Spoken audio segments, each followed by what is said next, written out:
Recuerda que el siguiente programa es clasificación B, para mayores de 14 años. Sin América, la vida hecha en mar.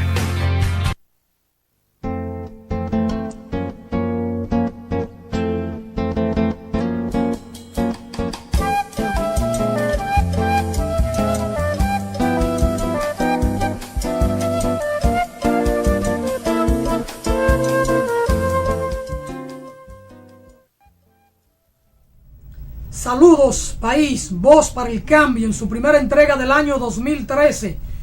Un año de múltiples desafíos.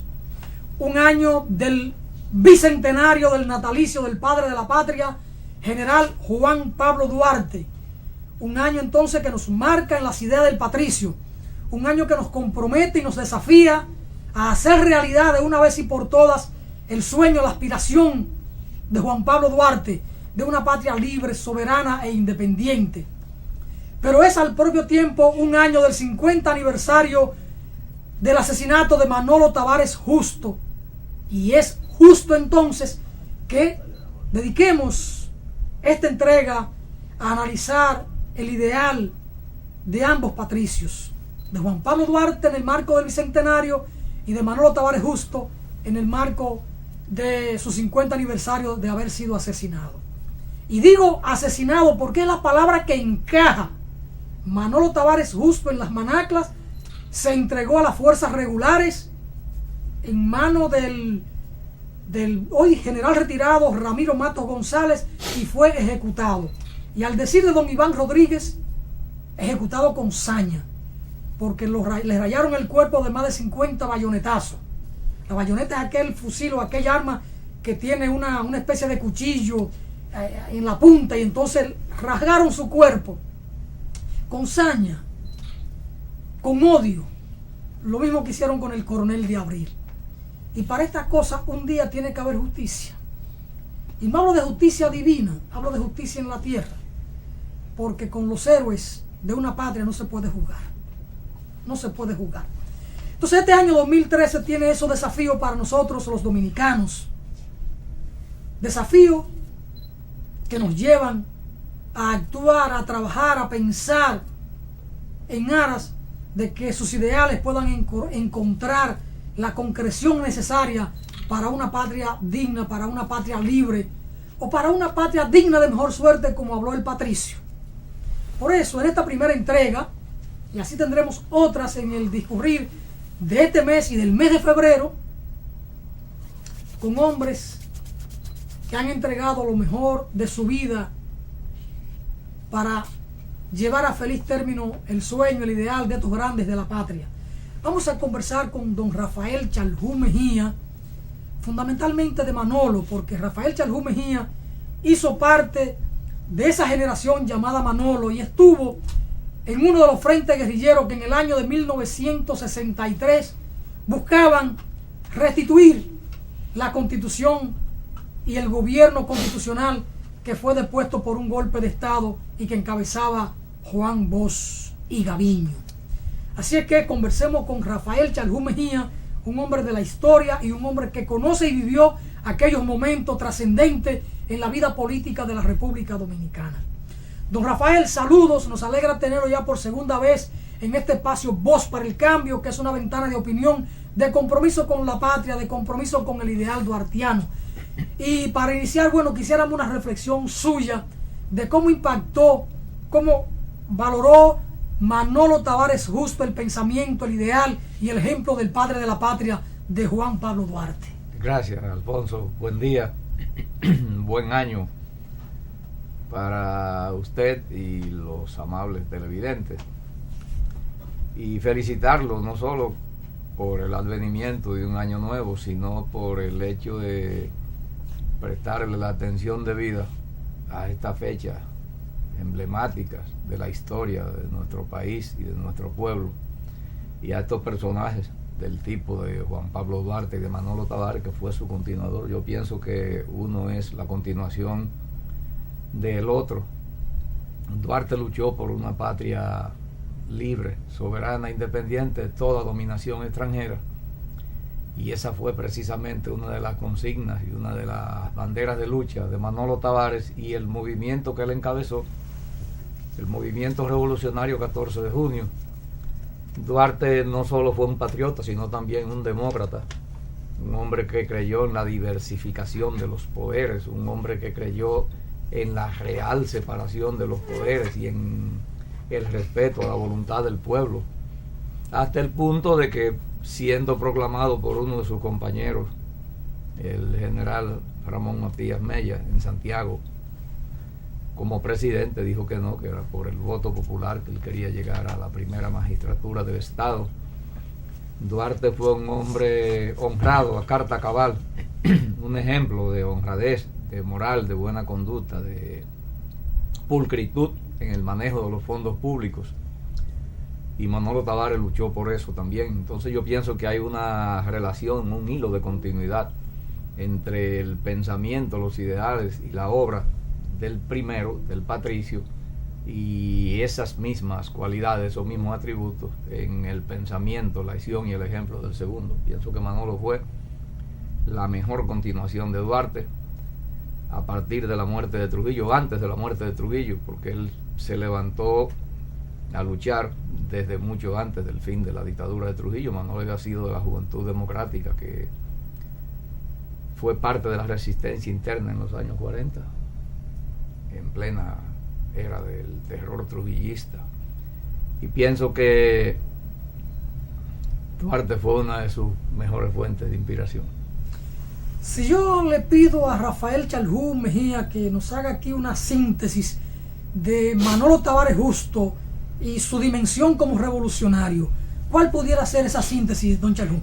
Bueno, yo pienso que Manolo fue la síntesis, así mismo, de una generación, de los valores de una generación a la que se le reconoce su mérito por la lucha que desplegó, pero que hay un mérito que pocas veces se toma en cuenta al valorar lo que aquella generación de jóvenes hizo.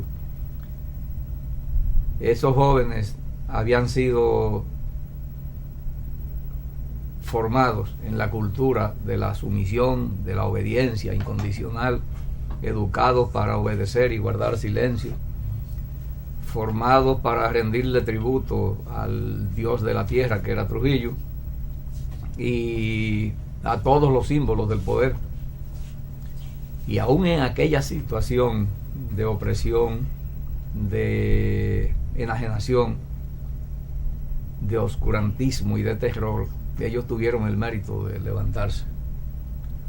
Esa juventud estaba formada del mismo material que producía la dictadura, y a pesar de eso, bajo el estímulo de acontecimientos internacionales como el triunfo de la Revolución Cubana perdón, y el triunfo de otros movimientos que habían derrocado dictadores en los finales de los años 50 y ahí mismo al comienzo de la década del 60, bajo el estímulo de esos acontecimientos, repito, pero al mismo tiempo existía en ellos una motivación, un instinto en búsqueda de la democracia, de la justicia, de protesta contra el terror, de protesta contra los crímenes, contra los abusos, contra la situación de oprobio que vivía el país. Entonces pienso que ese es un mérito muy grande, y que Manolo fue la síntesis, la personificación de todas las virtudes que aquel movimiento encarnó. Rafael, hay quienes dicen que Minerva Mirabal, Sí.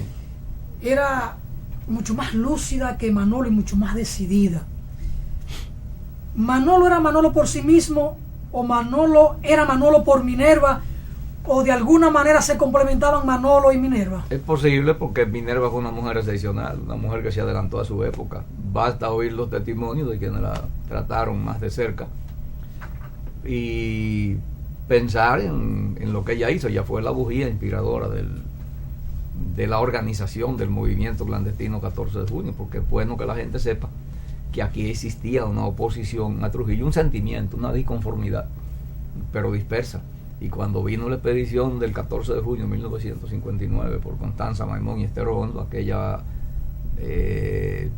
oposición, podría decirse, aquel antitrujillismo no pudo hacer nada porque estaba sumamente dividido, fraccionado en aquella situación que era imposible casi moverse.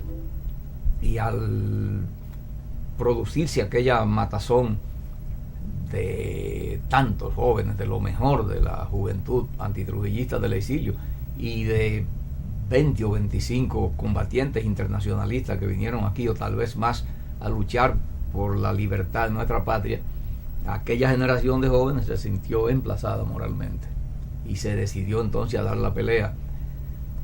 Y al cabo de 6 meses después de haber llegado la expedición y haber sido aniquilada, porque Trujillo la aplastó como siempre, la aplastó seguido con los métodos que le eran característicos a su dictadura, al cabo de 6 meses había aquí todo un movimiento clandestino, una red organizativa antitrujillista y que cubría todo el país y que tenía gente o todas las regiones del país y que tenía gente en todos los sectores sociales. Entonces la bujía inspiradora, la que según el testimonio de quienes la trataron de cerca y estaban envueltos en aquellos afanes, fue Minerva. Sin embargo, Manolo demostró que era Manolo a pesar de la desaparición de Minerva, porque en adelante él siguió no solo luchando, sino también dirigiendo el movimiento progresista más fuerte que ha habido en la República Dominicana después de la muerte de Trujillo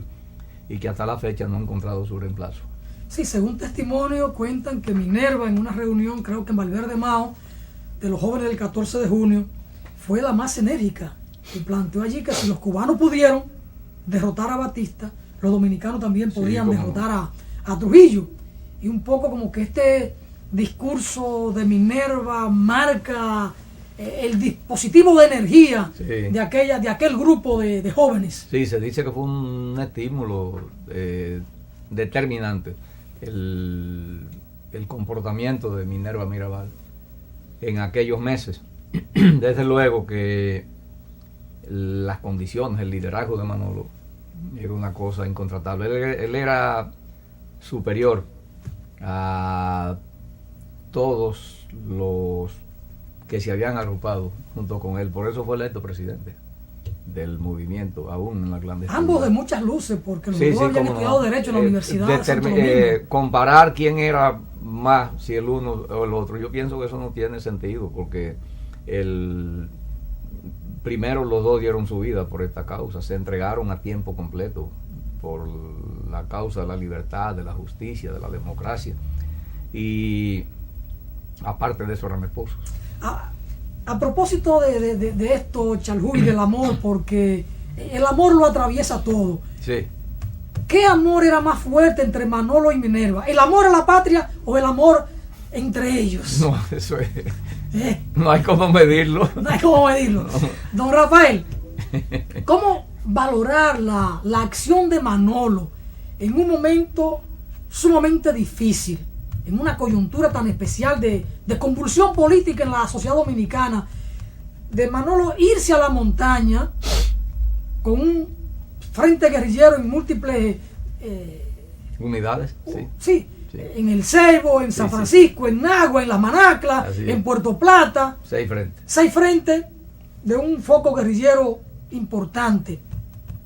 Y yo pienso que sin ni siquiera tener entrenamiento militar, los jóvenes que lo acompañan, parecía que era una acción condenada al fracaso. Pero sobre todo, Rafael, por una causa que de alguna manera era la causa de otro partido, era la causa del PRD que habían detutanado, dándole el golpe de estado a Juan Bosch, con la mano imperial metida acá, y sin embargo Manolo asume esto como su propia causa y todos aquellos jóvenes le siguen. Ahí era tan fuerte el liderazgo de Manolo que ninguno de estos jóvenes pudo hacer reparo y decirle: presidente o líder o Manolo, mire, la situación no está para esto, no tenemos el entrenamiento militar, no podemos resistir. ¿Cómo valora Rafael Chalhuy Mejía la circunstancia de esta acción de Manolo y su determinación para esto? Él, como yo dije en el comentario anterior, él fue síntesis de los ideales y del comportamiento de su generación. No era que desde algunos de nosotros se le iba a decir que no habían condiciones. A lo contrario, si algo recibía él, era el estímulo para que siguiera hacia la montaña, porque todos creíamos en eso. Porque ¿qué pasa? Era una época. La gente tiene que situarse en el momento en que se estaba viviendo y en de dónde veníamos, lo de aquel tiempo. Aquí no había experiencia, aquí no había ni siquiera historia nacional se podía leer, porque la historia que se impartió en la escuela a lo largo de casi 32 años fue la historia que intelectuales muy capaces pero envilecidos escribieron para endiosar a Trujillo. Entonces era una historia oscura, confusionista. Ni siquiera la experiencia de la misma resistencia interna se podía colectivizar, porque no se podía hablar uno con otro. Era en pequeños círculos que se quedaba la experiencia personal de cualquier luchador. Entonces no había cómo tirar un folleto, no había cómo editar un periódico, no había programa de radio, no había programas como Voces para el Cambio. Era un oscurantismo terrible. Entonces esa generación heredó un pasado lúgubre, estéril. La referencia más cerca que nos quedaba era Cuba, y entonces a esa se acudió, al ejemplo cubano, que era un ejemplo tan impactante que todavía décadas después estaba sirviendo de inspiración al levantamiento guerrillero. Entonces Manolo Tavares, es cierto, encontró quienes le dijeran que no había condiciones para el alzamiento, que era ir al fracaso, que lo iban a matar, pero eso fueron excepciones. Lo normal en la juventud de ese tiempo era brindarse. Yo conocí casos de compañeros que se fueron a las montañas enfermos, a veces con una actitud estoica resistieron los tormentos de su enfermedad allá y murieron gloriosamente, heroicamente, porque había un patriotismo, una disposición al sacrificio, un enamoramiento, como dice el himno del 14 de junio, enamorados de un puro ideal.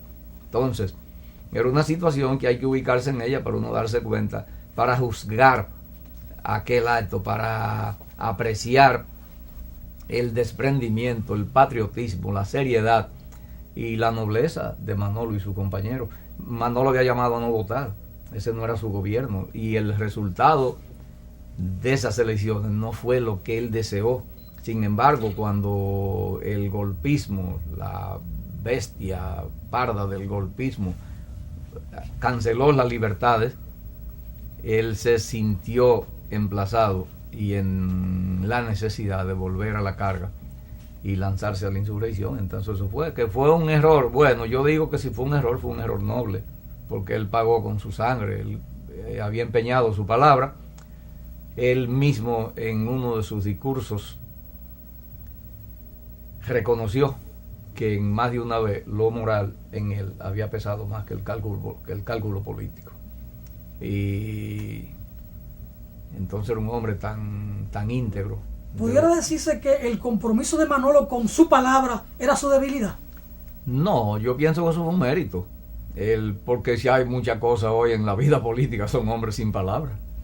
Entonces eso no se le puede a él criticar, porque el hombre es hombre por su palabra. Y que me perdonen las feministas, pero esa es una de las expresiones de nuestra cultura, y él la empeñó. No tenía fecha de irse a la de caducidad. Él dijo, si cancelan las libertades nos vamos a la montaña. Ahí están las escarpadas montañas. Y a los 2 meses del golpe ya estaba en las montañas. Yo pienso que él se sintió una vez más en la necesidad de poner lo moral por encima de lo político, y eso le costó la vida al fin y al cabo, pero pienso que eso no puede verse como una debilidad, sino como una gran cosa. Lo lamentable es que fracasara el movimiento, pero pienso que a la vez que él se sembró, porque el sacrificio de Manolo, el ejemplo que él señaló con su sangre y con su valor, fue lo que trazó la pauta para el retorno, para el estallido de la Guerra de Abril. Porque sin Manolo difícilmente hubiese habido un levantamiento de abril. No es que no lo hubiese habido, pero él contribuyó a crear las condiciones, porque aquel aquel sacrificio, aquel acto de valor, aquel levantamiento armado, estimuló al propio PRD, que era el partido que dirigía políticamente la resistencia, estimuló a los militares constitucionalistas que estaban en los cuarteles. Así es. Entonces eso hay que saber analizarlo, no se puede tomar a la ligera. Los pasos que dieron aquellos jóvenes y que al fin y al cabo estaban dictados por las circunstancias en las que se desenvolvieron. Rafael, parece que las condiciones de vida de la sociedad dominicana por la que luchó Manolo, ese ideal de justicia, parecería que permanecen todavía en la sociedad dominicana. ¿Hasta dónde trasciende hoy el ideal, el pensamiento de Manolo? No sigue vigente. Pienso que una de las cosas que el movimiento de izquierda pierde de vista a veces, un movimiento de izquierda haragán para estudiar la historia nacional, que se preocupa demasiado poco por la historia del país, que al mismo tiempo, es más, a veces desprecia hasta su propio patrimonio histórico, y el hecho pasa y se le echa tierra y no se resumen las experiencias, no se sintetizan las herencias de su propia lucha, que ha habido un descuido demasiado grande con eso. Por eso ha sido tan difícil para el movimiento empalmar las luchas del presente con la corriente histórica que viene desde los tiempos de Duarte. Entonces, el Manolo deja una herencia. Él, así como señaló el camino para la lucha por el retorno a la constitucionalidad y el retorno a la decencia después del golpe militar, él sigue señalando el camino de lo que falta por hacer. Manolo luchó por una verdadera justicia, para tomar solo un aspecto. Es más, yo pienso que una de las causas que motivaron más su indignación y lo empujaron más al alzamiento fue la burla de la que fue víctima. A Manolo le mataron su compañera, su esposa, le mataron sus compañeros, él vio morir torturado a su compañero, y cuando pidió justicia lo mandaron, no le hicieron caso. Aquí Manolo se lanzó a la plaza pública demandando castigo para los trujillistas, y él los vio a los ojos, a su propia vista, resurgir después de la caída de la era de la dictadura de Trujillo, esos mismos trujillistas con más poder, antiguos agentes del CIN dirigiendo la Policía Nacional, dirigiendo los cuerpos represivos, todos esos criminales trujillistas rehabilitados en nombre del antitrujillismo, porque la Unión Cívica había surgido con la bandera del antitrujillismo en la mano, con la bandera de la destrujillización, y traicionó todos esos ideales. Y entonces Manolo se quedó solo prácticamente pidiendo justicia, porque el profesor Juan Bosch y el PRD lo que hicieron fue contemporizar con el trujillismo, hasta el punto de que en aquellos tiempos al PRD se le ponía en la R el cogollo de una palma, una palmita, para simbolizar que era el P, la palmita, D, Partido Dominicano de Trujillo. ¿Qué decía el profesor Juan Bosch para justificar su actitud contemplativa hacia el trujillismo? Él decía que lo importante no era la lucha antitrujillista, sino la lucha social, pero eso es muy relativo. Aquí había un problema político que había que resolver. No era el momento para resolver los problemas sociales a lo que él aludía. Había primero que resolver ese problema político, y el problema político fundamental era destruir la dictadura de Trujillo de raíz, sacar. ¿Por qué Trujillo es hoy casi un mito en la mente de la gente? Porque el trujillismo quedó intacto. Aquí ni siquiera se pudo, no solo que no se juzgó a los criminales del trujillismo, no solo que no se marginó y se condenó a los esbirros intelectuales del trujillismo, Balaguer, Bonell y toda esa gente eran trujillistas de alto vuelo, sino que ni siquiera se pudo crear una comisión de la verdad, por ejemplo, que aunque no tuviera fuerza de sanción ejecutiva, tuviera una fuerza moral y educativa que desentrañara las raíces del trujillismo. Entonces eso quedó intacto. Se quedó el trujillismo, resurgió 4 años después con la vuelta al poder de Balaguer, y la sociedad dominicana quedó balaguerizada hasta el día de hoy, que es lo mismo que decir con el trujillismo, hasta el punto de que una de las fuerzas alternativas, el Partido de la Liberación Dominicana, que nace con la bandera de la liberación nacional en las manos. Al fin y al cabo, el presidente de ese partido dice que él es el representante de las fuerzas del balaguerismo. Del balaguerismo histórico. Del balaguerismo histórico, que el balaguerismo histórico, ¿cuál es? La continuación de Trujillo. Don Rafael. Entonces, ¿a dónde vamos? ¿A dónde vamos? Hablando del pensamiento de Manolo, hurguemos en él. Manolo era un revolucionario. Hay constancia de que fue marxista, simplemente fue duartista o un nacionalista, un patriota. ¿Cómo sitúa hoy, a 50 años después del asesinato de Manolo, don Rafael Chaldún Mejía, el pensamiento de Manolo? Un pensamiento democrático, antiimperialista, lo más avanzado de la época, un ideal duartiano, porque es lo mismo.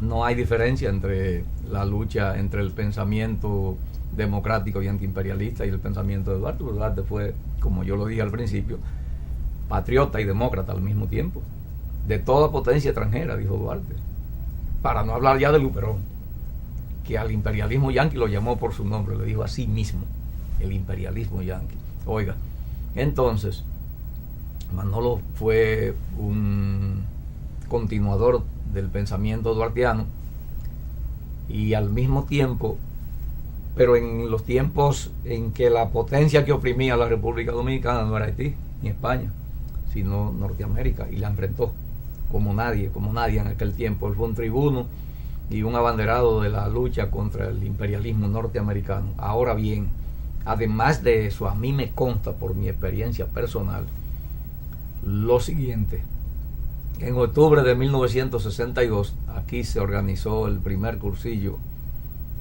después de la muerte de Trujillo, de formación marxista. Por caprichos de la historia, a mí me tocó la honra de ser seleccionado, uno de los seleccionados para ese cursillo. Yo vivía en los campos de Nagua en ese tiempo, me mandaron a buscar una tarde, y esta es una anécdota que vale la pena referirla. Y cuando fui a una reunión a la ciudad de Nagua, estoy diciendo, allí estaban Roberto Duvergé, Polo Rodríguez y Leandro Guzmán. Entonces nos explicaron que a mí, a Julio César Raposo, a Víctor Jiminián y al gallego, un joven de Nagua, apellido Moral, no recuerdo el nombre, pero lo recuerdo perfectamente, y a Oscar Cabral, se nos había seleccionado para venir a formar parte de ese cursillo. Vinimos a la capital, entré al local del 14 de junio por primera vez. Yo no había venido casi a la capital, creo que fue la segunda o la tercera vez que venía. La primera vez había sido en el 61, a jugar pelota como prospecto del Escogido. Entonces, ¿usted sigue siendo escogidita? No, que va. ¿Ay, aguilucho ahora? No, ¿Está tampoco, con los gigantes? Tampoco. Yo era liceísta en ese tiempo, pero me quería jugar pelota. Pero vino la política, ya esa es otra historia, sí. Bueno, entonces, ahí me encuentro con Fidelio de Pradel. Fidelio de Pradel nos llevó a una casa que el 14 de junio tenía, una casa estratégica, parece, en el 12 de Jaina. Y cuando nosotros llegamos a esa casa, quien estaba en el frente, en la marquesina, era Manolo. Es decir, que él era partidario de la educación de sus compañeros en la teoría marxista-leninista, y él mismo en algunos de sus discursos deja ver los indicios de una formación marxista. No puede decirse que era un militante comunista, porque él tampoco tuvo tiempo. Manolo tuvo 2 años nada más en la actividad política pública, pero era un hombre sumamente avanzado. Yo estoy seguro que si hubiese seguido viviendo, aunque tal vez un poco especulativo, pero la tendencia que él llevaba era la radicalización ideológica, tendía hacia allá.